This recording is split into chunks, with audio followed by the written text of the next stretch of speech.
অনেকের বাবা আমি থটস অফ বিল্লাল, অনেকের আব্বা কন্টেন্ট ক্রিয়েশন জগতে। এর নাম কি?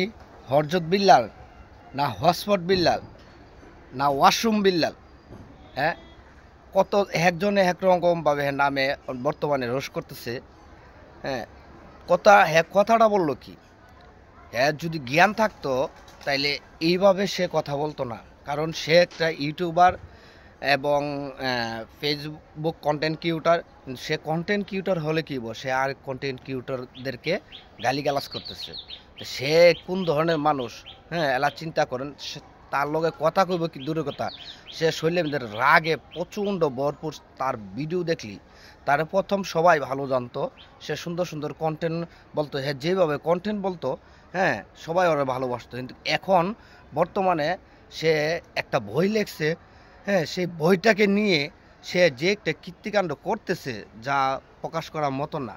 সমাজের বাইরে বড় বড় যে লেখকগুলো আছে তাদেরকে সে হার মানাইতে চাইতেছে।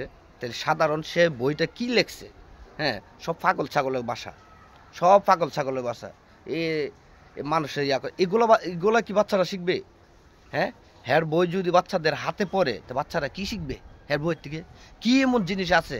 আর কিছু ইউটিউবারও আছে পাগল ছাগল 1000 টাকা দিয়া যাকে হ্যার বই কিনতো। কে হ্যাঁ বইটা আপনি কি পাগল ছাগলের মতন লেখা থাকে? এর চেয়ে ভালো কত হাদিস, কত ভালো হ্যাঁ কোরআনের শিক্ষার কত বই পাওয়া যায় মাত্র 300 টাকা হলে। মাত্র 300 টাকা হলে এর থেকে ভালো ভালো বই পাওয়া যায়। তাহলে হ্যাঁ কি লেখছে বইটা আমি এর থেকে গিয়া সেটা 1000 টাকা দা বইটা গিয়ে আমার কিনে আনতিব পাগল ছাগল গল। তাহলে এরকম পাগল ছাগলের জন্যই আজকে সমাজের এত বদলাম, এত কিছু।